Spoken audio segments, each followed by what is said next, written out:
Quand vous découpez bien vos diagènes, ce layout est vraiment super approprié. Et vous l'utilisez dans 90% de vos applications, si ce n'est 100%. Alors, pour dire à ce layout, comment il remplit l'espace? Parce que mes composants graphiques, je leur dis comment ils remplissent l'espace, quelle est la couleur de fond, quel est le linéaire layout aussi, je lui dis ça. Je lui dis comment il va se comporter, comment il est. Donc, pour lui dire comment il va se comporter, je vais utiliser les bases XML comme avant, comme si c'était un composant graphique normal. Sauf que c'est un composant graphique qui, en plus, au lieu d'afficher quelque chose, va contenir notre composant graphique.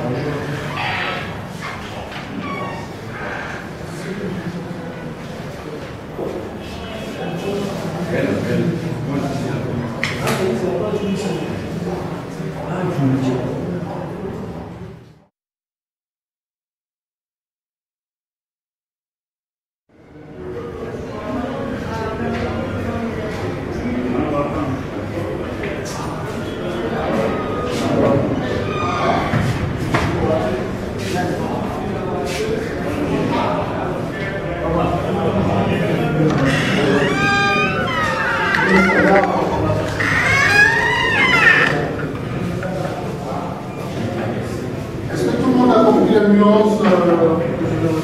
C'est-à-dire que c'est pas systématique. Si on vous dit de persister les données avec Java, ça ne veut pas dire qu'il faut utiliser systématiquement du PR. Si vous avez des contraintes qui vous demandent de traiter un grand volume de données dans un temps court, n'utilisez pas du PR. On va faire une pause d'un quart d'heure. On va faire une pause d'un quart d'heure.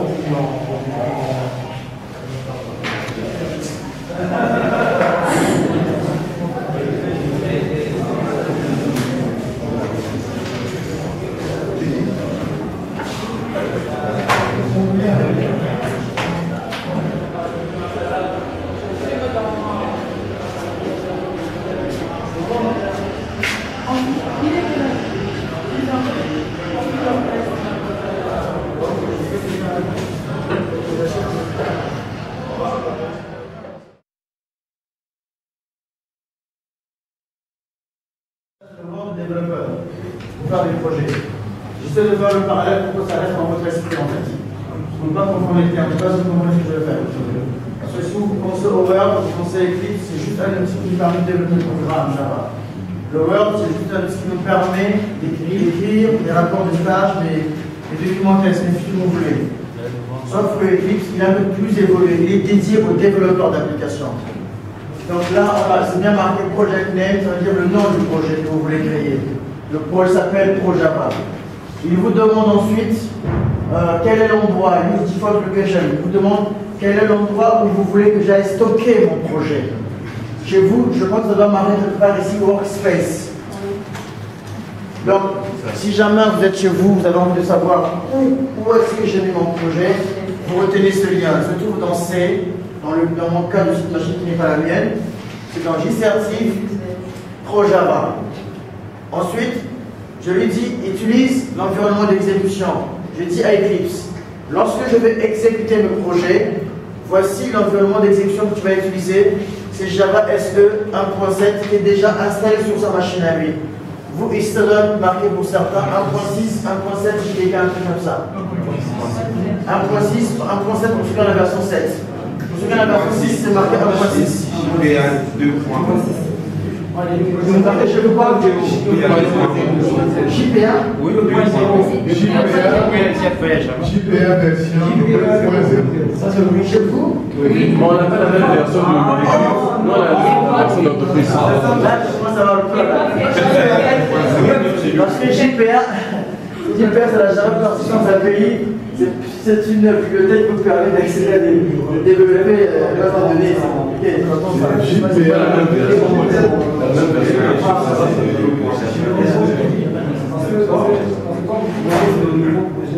Attention, la version GPA, là on n'est pas vraiment droit. Non, c'est pas du tout le même truc. Environnement d'exécution, génère 7. Ah, ok, je vois.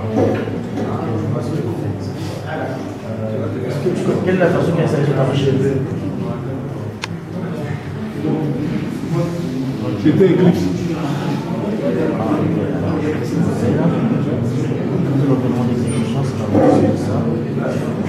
Ah, ok. D'accord, ok, j'ai compris en fait pourquoi vous avez ça. On n'a pas la même version d'Eclipse. Ok. Ça aussi, voilà pourquoi on organise souvent JCRT conférence à la fin de JCRT University, parce que le but de JCRT conférence, c'est de pouvoir vous parler des dernières tendances technologiques actuellement sur le marché. Vous avez la toute dernière version d'Eclipse, et lui, il a une autre version d'Eclipse sur son PC. C'est pas grave, parce que lorsque les versions évoluent, ils apportent de nouvelles fonctionnalités, et les interfaces parfois peuvent changer. En fait, dans sa version à lui, il précise par défaut, ça c'est pas moi qui l'ai coché. Moi, tout ce que j'ai écrit, c'est ça, vous l'avez vu. Hein. Moi, j'ai juste écrit ça, c'était là par défaut. Donc, Eclipse, ce qu'il fait, quand vous le démarrez, quand vous l'installez, il va chercher lui-même derrière. C'est ça la puissance de ce genre de logiciel. C'est un logiciel de développement Java, parce que vous le voyez ici. Ça, c'est du swing. Ces interfaces graphiques, c'est du swing. Donc, Eclipse, quand j'ai démarré sur sa machine, il va chercher dans son ordinateur local le Java qu'il va utiliser pour exécuter les programmes qui vont être développés ici. Parce que nous avons dit que sur Eclipse, on va développer des programmes. Et ces programmes, on doit les exécuter. Pour les exécuter, on projette un appareil à gauche. C'est lui un problème.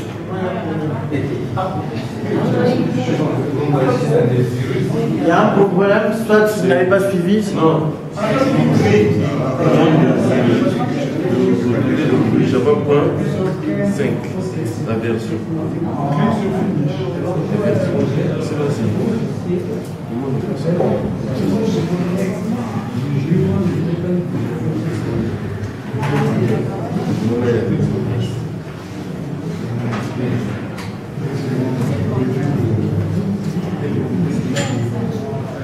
Mais oui, tu as choisi en fait une perspective.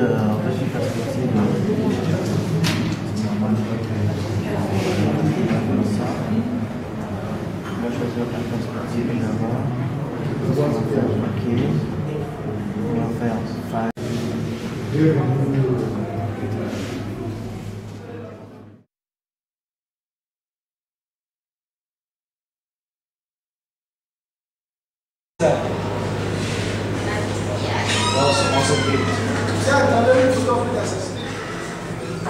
Le langage Java, c'est le langage que vous allez utiliser pour produire vos programmes, pour produire votre code, pour produire le code source.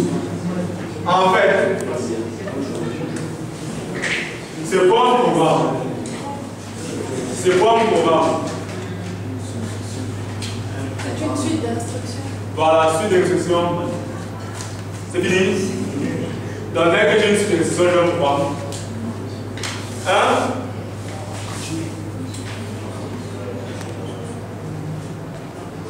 Quelle instruction d'abord? Donc si je me mets là, j'écris, je commence le cours.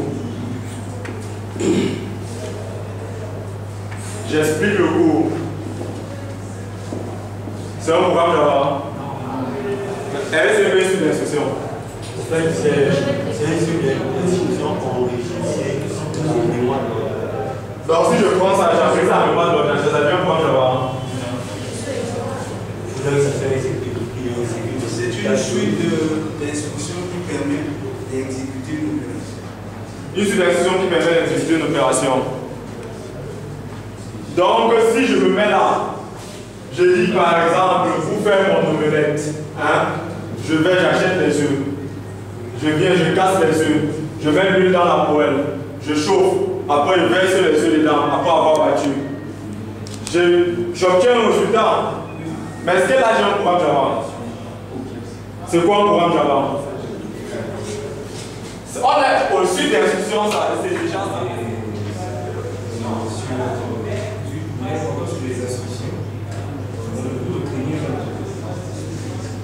Du sub-binaire. On nous a montré l'exemple de programme Java, n'est-ce pas? C'était les études sub-binaires. Bon, en fait, binaire, dans le sens que c'est qui respecte la syntaxe Java. C'est seulement ça. C'est une suite d'instructions respectant la syntaxe Java. C'est ça un programme Java. L'avantage des codes sous Java, c'est qu'ils sont compréhensibles par le développeur, comme on l'a dit tout à l'heure. Maintenant, pour qu'ils soient compréhensibles par la machine, on va faire un processus de computation. L'autre avantage, c'est que sur le même code, plusieurs développeurs peuvent travailler.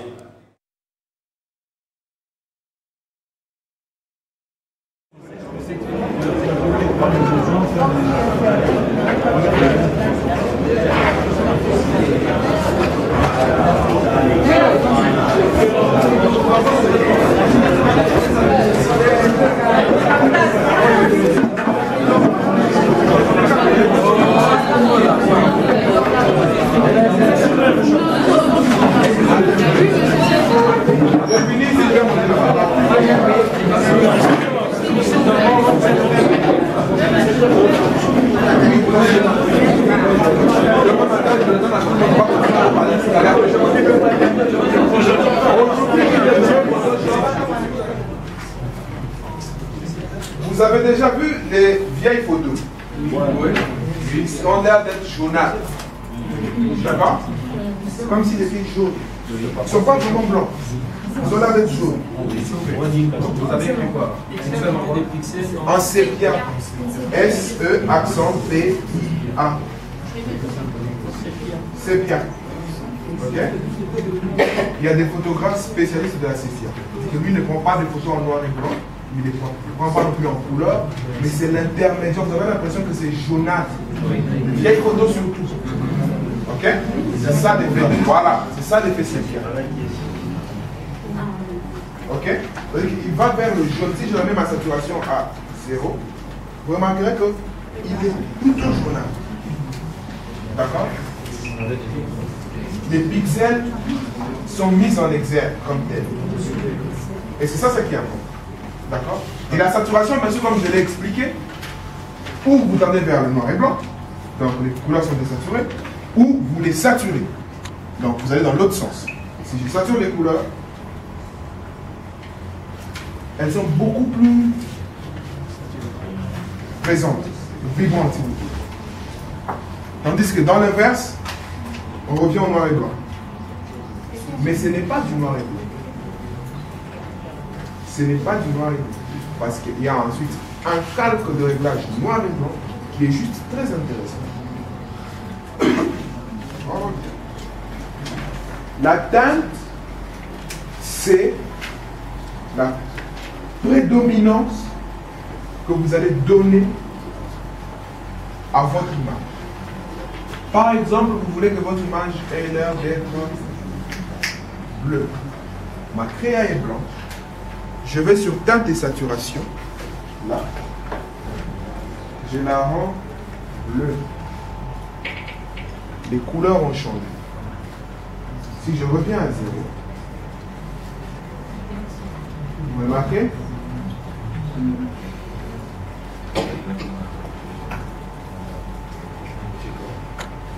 Zéro, les couleurs sont intactes. Lorsque je vais mettre une teinte ou une saturation, les couleurs ont changé. Elles ont été modifiées. Et elles sont modifiées par rapport à la teinte, il faudra noter que c'est le produit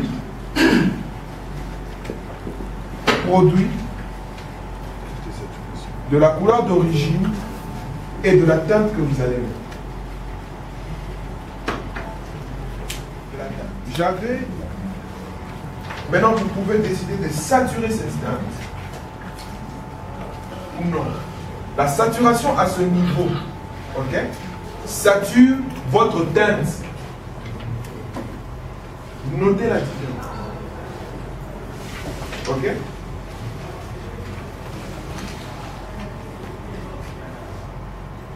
La teinte et saturation. Il sature pas la couleur d'origine, mais la saturation de votre teinte. Vous décidez dans ce cas-là que votre verre soit plus fort ou moins fort. Sommes-nous d'accord?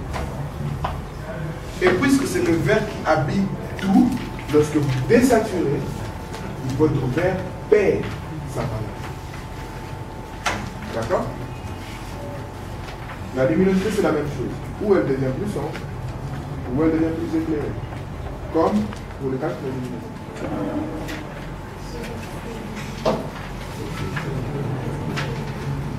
Ok? Faisons ça. Voilà.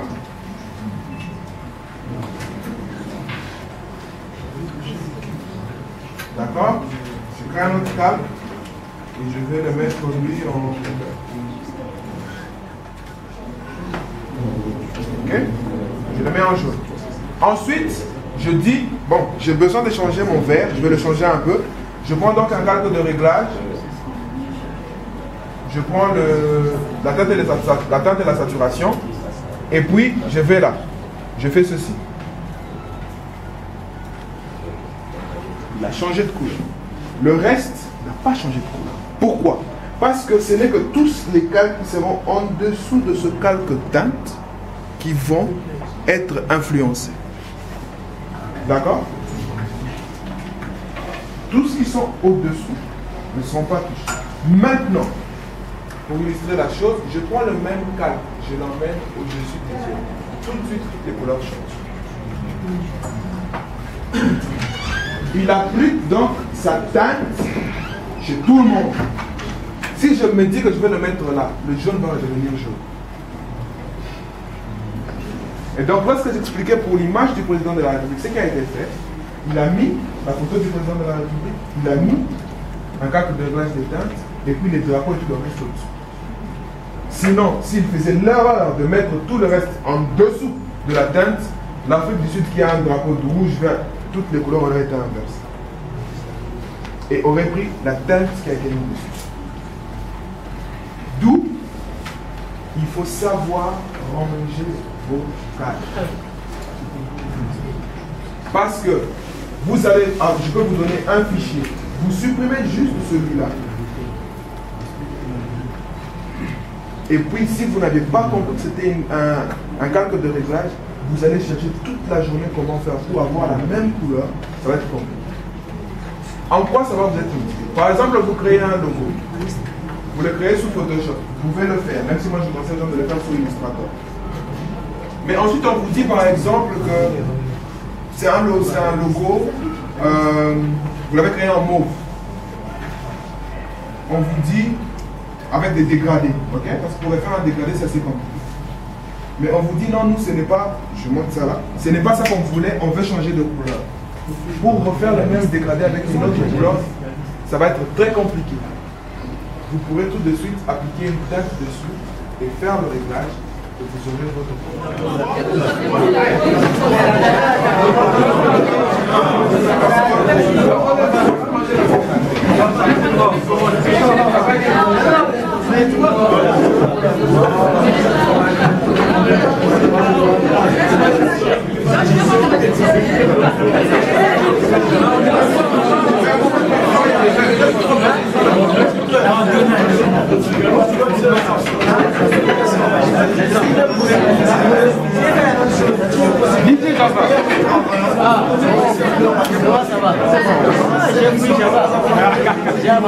Já abandonei, já. a trop la flamme là-bas. C'est que c'est que eux-mêmes dans les Java, parfois eux-mêmes ne comprennent pas. Je t'assure.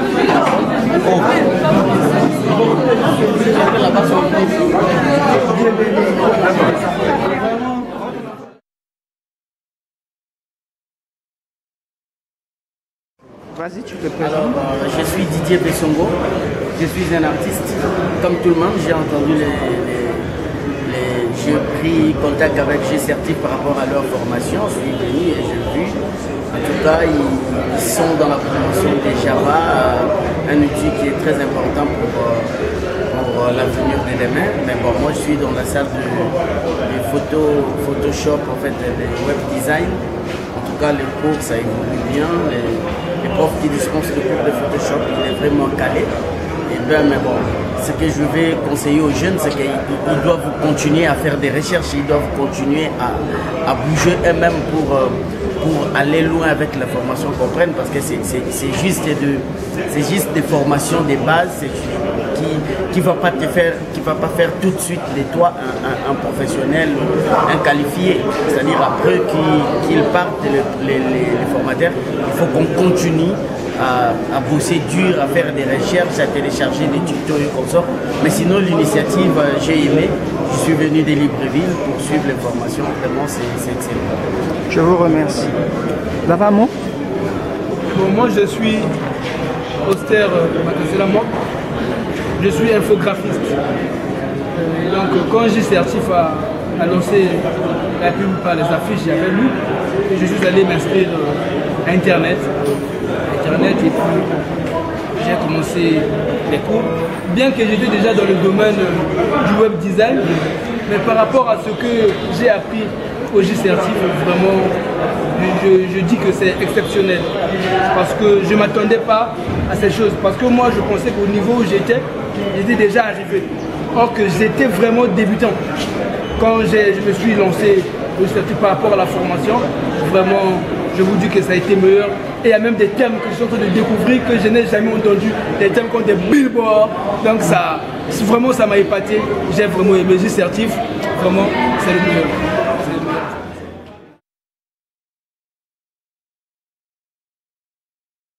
C'est parti. Je suis Céleste Diallo. Je suis étudiante à IHM.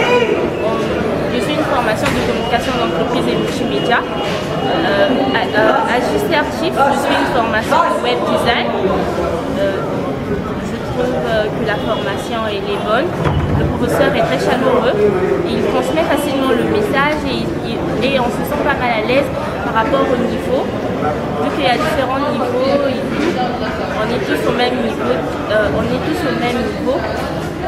Ça se passe bien, voilà. Ça se passe bien. Et comme ça, bien que ça se passe bien, mais il y a toujours des petites difficultés. Oui, il y a toujours des difficultés parce que, par exemple, moi, auparavant, je n'ai jamais utilisé Photoshop. J'ai entendu parler de Photoshop, j'ai commencé, mais je n'arrivais toujours pas. Et là, avec ces explications, j'arrive facilement à comprendre. Et nickel. Je sais qu'à la fin de la formation, je vais en comprendre plein de choses grâce au professeur. Et comme ça, là, vis-à-vis de ce que G-Certif a organisé, que peux-tu les dire pour que ce soit encore plus optimal que ça? Je peux dire que parce que les formations qu'ils nous proposent sont vraiment alléchantes et il y a, comment je peux dire, un manque de formateurs. Parce qu'il y a plein de gens qui veulent y participer et il faudrait qu'ils mettent à la disposition au moins 2 ou 3 formateurs pour donner la possibilité à tout le monde de participer à ces formations. Parce que plein de gens viennent de loin, partout du monde et ils arrivent sur place, ils n'ont parfois pas la possibilité d'être dans les salles pour suivre le cours. Il faudrait qu'ils essaient un peu de régler ce problème.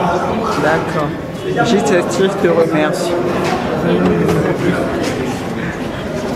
C'était pas si compliqué.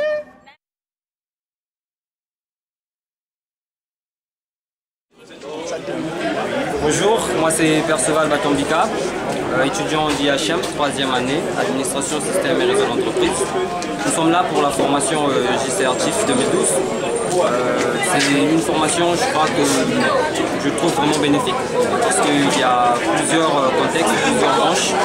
Il y a le PHP par exemple, HTML5, il y a le web design, il y a Java. Mais je crois que toutes ces technologies sont très importantes, surtout avec le progrès technologique dans le monde. Donc si ça s'est passé dans Brazzaville aujourd'hui, dans notre école aussi, je pense que c'est vraiment une bonne chose pour nous. Donc nous sommes là pour profiter et remercier encore toute la société, si c'est une société, si c'est une organisation, JCRTIF, d'avoir accepté de venir dans notre école et de nous faire part de leurs connaissances. Merci.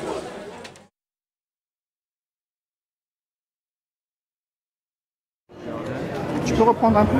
Moi, c'est Merveille Maziko du Jardin. Je suis étudiant à IHM ici. Bon, là, j'ai entendu parler de formation JCRTIF. Là, je suis parti du groupe de Photoshop. Bon, j'ai pas mal étudié quelque chose de bon. Là, on nous apprend comment monter une affiche, des pancartes.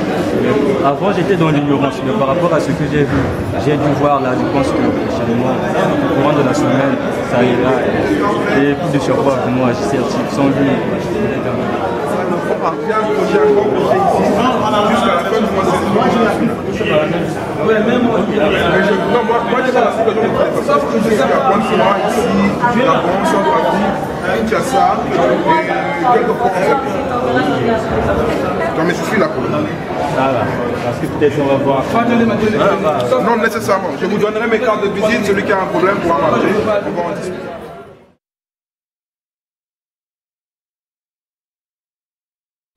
Donc, je suis Nelson Chichouli, formateur sur le web designing pour JCRTIF 2012.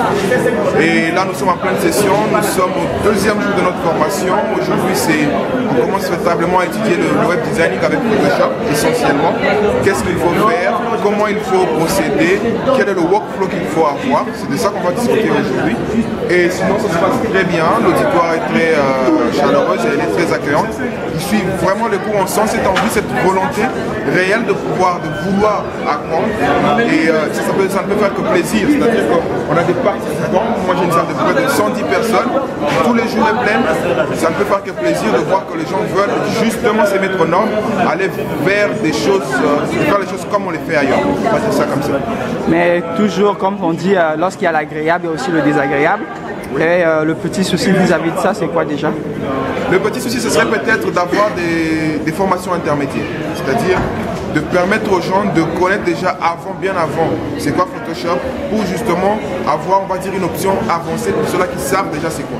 Parce que le plus grand problème, c'est que vous avez un auditoire où les gens ont différents niveaux et il faut savoir concilier tout ça de manière à ce que vous puissiez évoluer, mais que ceux-là qui voient pour la première fois Photoshop ne se sentent pas en arrière et qu'ils soient toujours à la page avec les autres qui sont un peu plus évolués.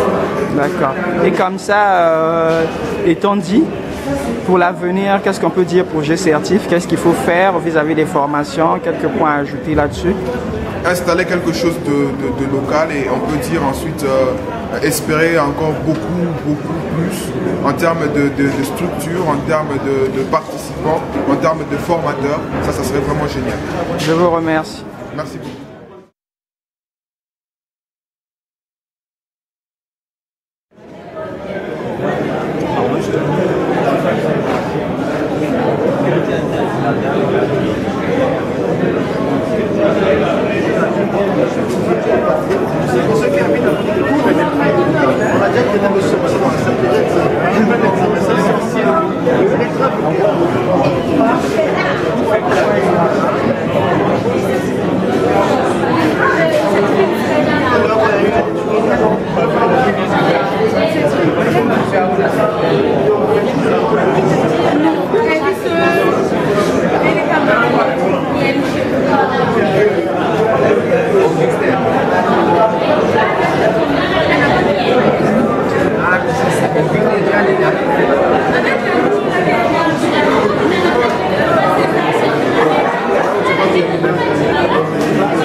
ça, c'est la gestion comptable.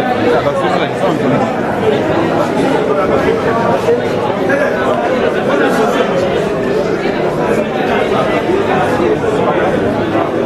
Ah!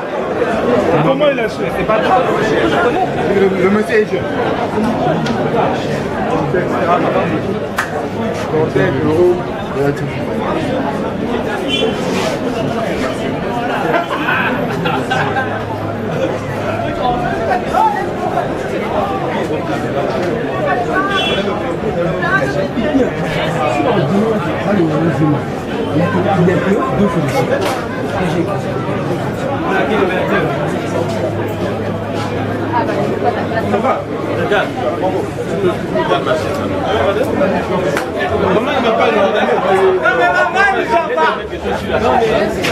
Caméraman, il n'y a pas. C'est rien. Quoi tu filmes?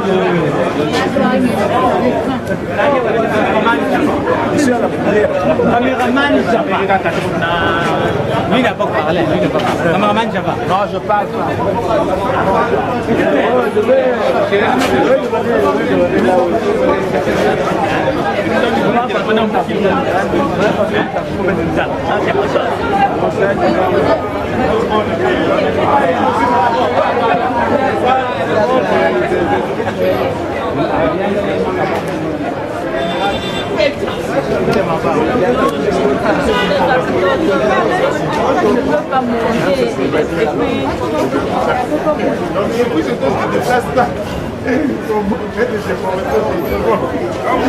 Pour la base de minutes, c'est ramé, c'est toi. Et tu crées, mais le chef, ça c'est pas bon. C'est grave.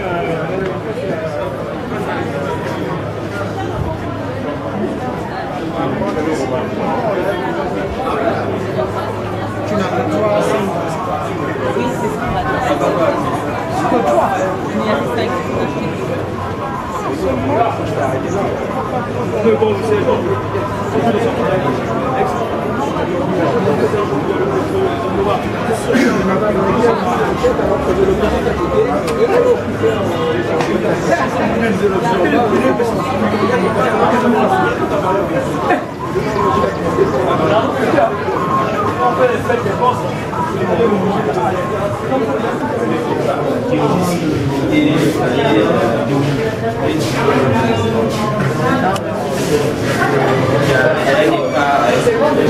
Oui, c'est bon. Non, mais c'est bon.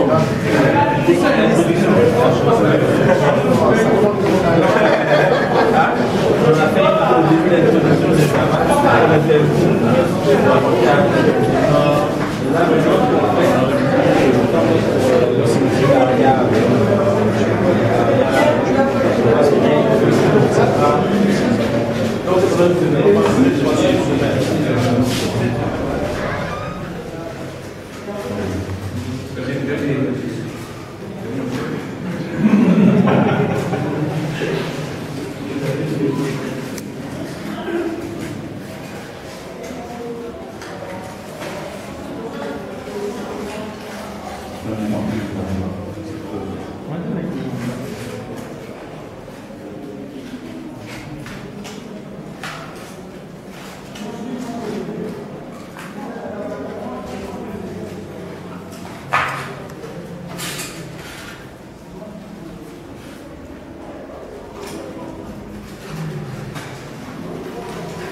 j'en veux plus de mots aussi.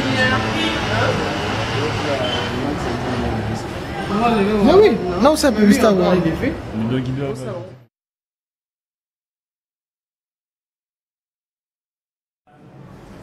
Plus de 1 million de francs CFA, vous n'utilisez pas l'authentification par mot de passe, vous n'utilisez pas l'authentification par empreinte digitale, vous devez utiliser l'authentification par code vocal.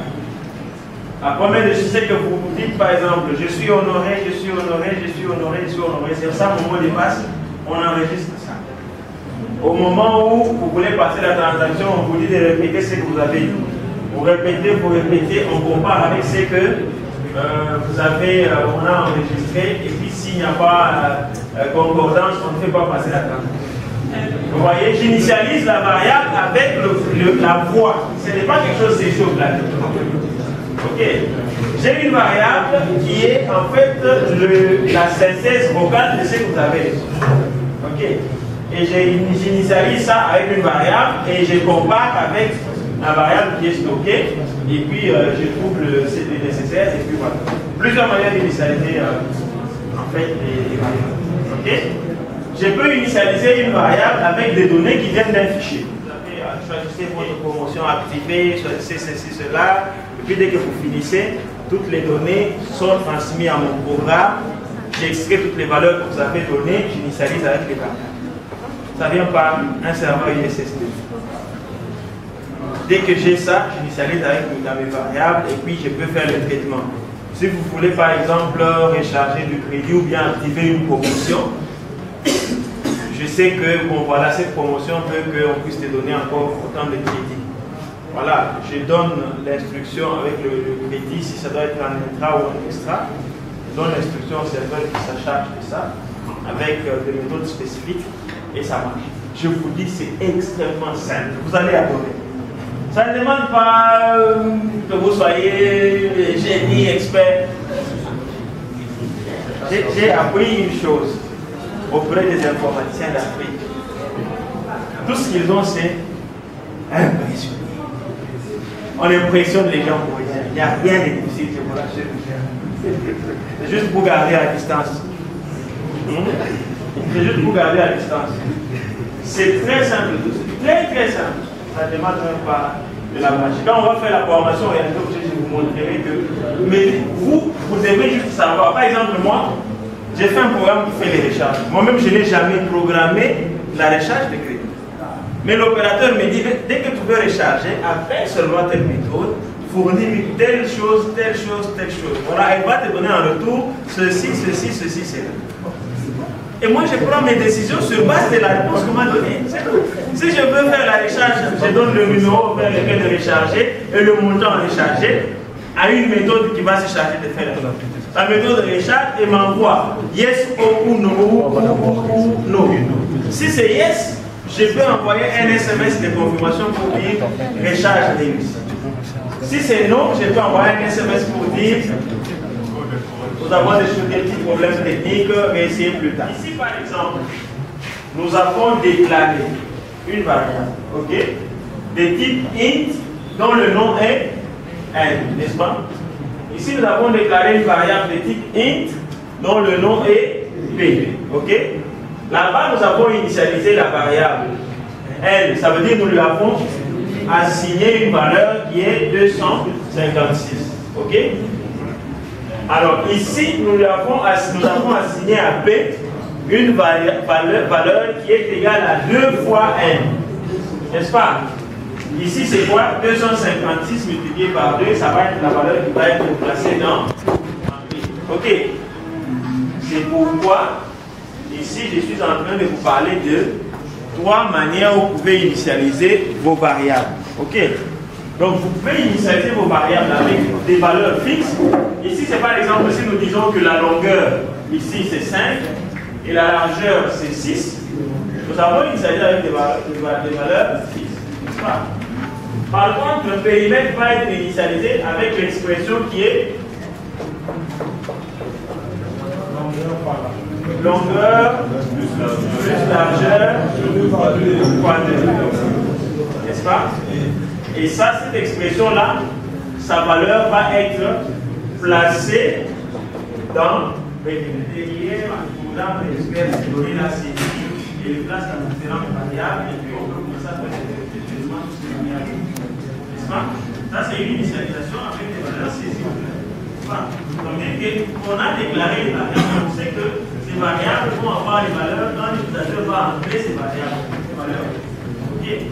Comme ça, quand moi j'utilise le programme, par exemple, je mets année d'obtention du diplôme, par exemple, supposons qu'on fait un programme d'inscription et qu'il faut qu'à la fin, quand les données sont inscrites dans la base de données, directement que la personne qui inscrit ait déjà l'information à fournir à la personne inscrite.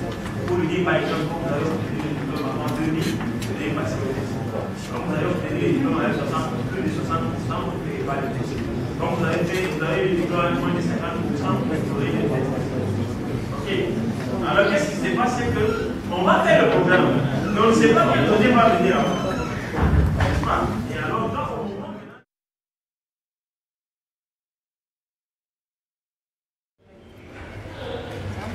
que si tu veux. Franchement, on va pouvoir partir à ce mois-ci, je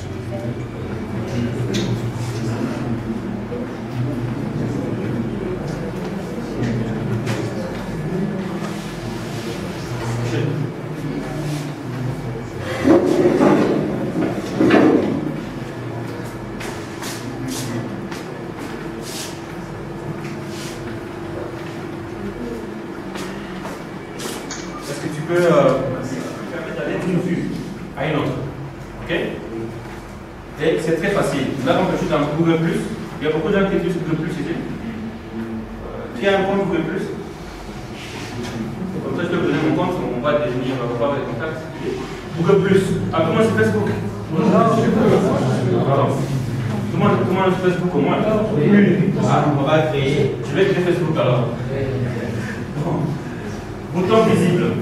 Donc, les boutons visibles qui sont là, ok, ce sont des boutons qui permettent de mettre en évidence les actions les plus importantes de l'application.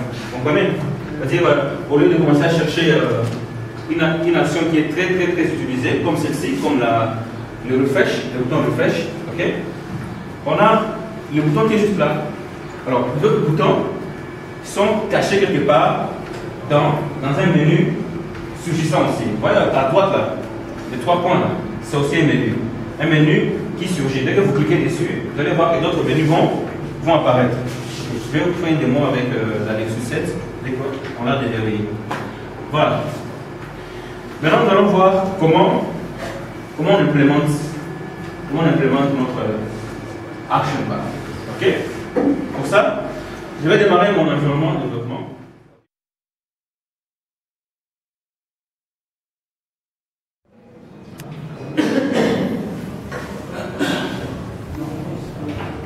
Quand on dessine un bâtiment sur la photo, ça aussi c'est important, sur la photo, vous allez venir sur la carte. Là je dessine en 2 dimensions. La photo satellite vous montre un bâtiment comme ça, ou bien ça vous montre même avec l'ombre du soleil, ça vous montre comme ça. Vous commencez toujours par un angle extérieur qui est passé là. Hein? Vous ne direz pas comme ça parce que ce bâtiment il est comme ça. Ça, ce n'est que l'ombre du soleil. Non. Donc faites ça. 1, 2, angle droit, pente. Là et là. Donc, il faut se baser sur la base du bâtiment et non le sommet. Sur les photos satellites, parfois, on peut voir. Les sommets, on fait ça. Ne dessinez pas ça, mais vous allez dessiner plutôt ça. Et quand vous donnez la hauteur du bâtiment et le nombre d'étages, et là, ça vous fait voir. C'est pas 3D, mais on appelle ça 2,5D dimensions. S'il vous plaît. Oui. On va voir la vue pleine. On va voir la vue pleine du plan. Le plein. Oui. Là. Vue satellite, vue plan ou hybride. Là, si vous cliquez là, on va sur le plan. Tout à fait, on va le faire. Donc, aussi, à venir, ceux qui veulent venir eux-mêmes. Voilà. Là, on a ajouté une boutique, on est passé assez vite. Ici, on montre comment modifier les localités. J'ai sélectionné modifier les éléments de catégorie localité. Bon, malheureusement, il n'y en avait pas. J'ai changé les catégories. J'ai mis sous localité, en d'autres termes, le quartier. Parce que là, s'il y en avait, on les aurait vus en surbrillance rouge. Donc, on va sélectionner une catégorie sous localité, par exemple, quartier, sous localité, c'est une catégorie. Voilà.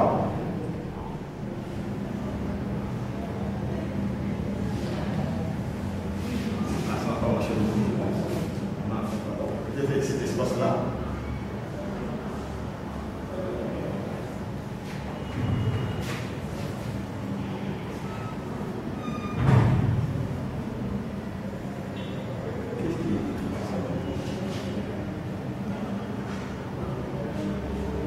Donc c'est là aussi, s'il y a des petits vides, c'est là qu'on...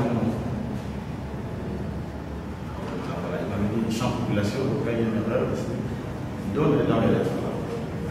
Moi je pensais que c'était plus format 20 000 comme les appelés 20 000, GC, ça n'allait pas non plus. Peut-être qu'il fallait tout simplement enlever l'espace entre 20, 0 et 2. C'est possible. Je n'ai plus à essayer après. Donc là, tout de suite, on va passer à l'action.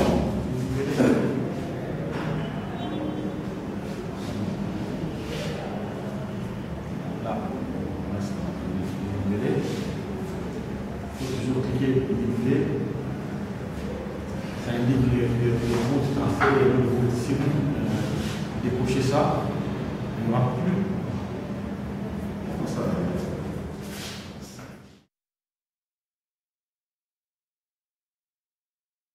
On voit la programmation rédigée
Je désire, mais vous pouvez profiter au moins dans le réseau. Oui, dans le réseau. Ah.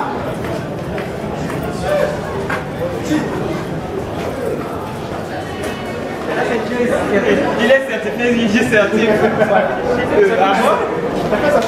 Il n'est plus Moukeba. Alors les gars, ça c'est la FCRE.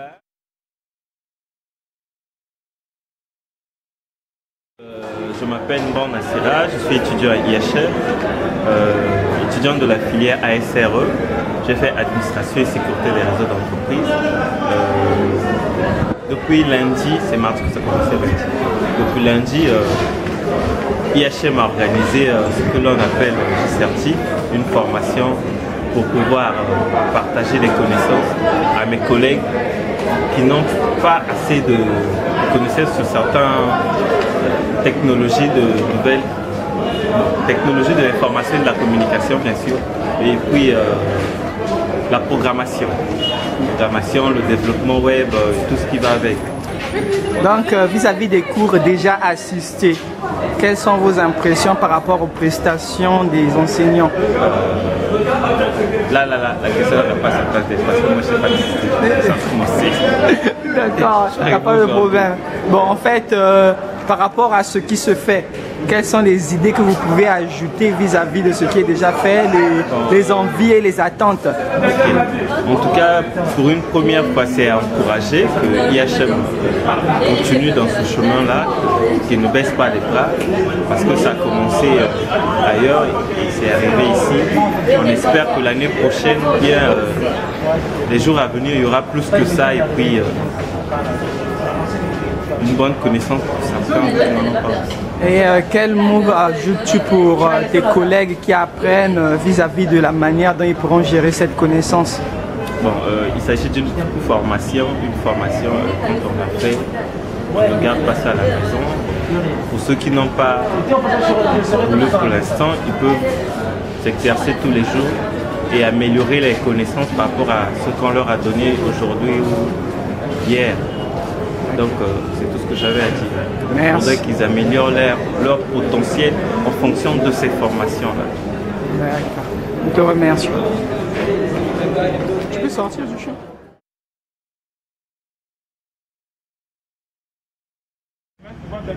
Je suis Eddie Murphy Djongwaila, étudiant ISRT, IHM. Ici. Bon, ce qui concerne la journée, ça a été surtout en programmation Java, le truc que je fais exactement, en ignorant bien sûr d'autres filières. Comme je suis en Java, la journée s'est bien passée, on a appris des logiciels qu'on ignorait et là le fonctionnement s'annonce à merveille aussi. Pour aujourd'hui ça va. La journée de demain maintenant, on ne sait pas comment est-ce que ça peut s'annoncer.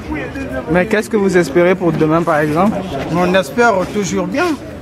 Comme la journée d'aujourd'hui s'est passée, on espère que pour demain ça se passe à merveille. D'accord.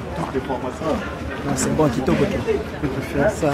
Il fallait que ça soit pas.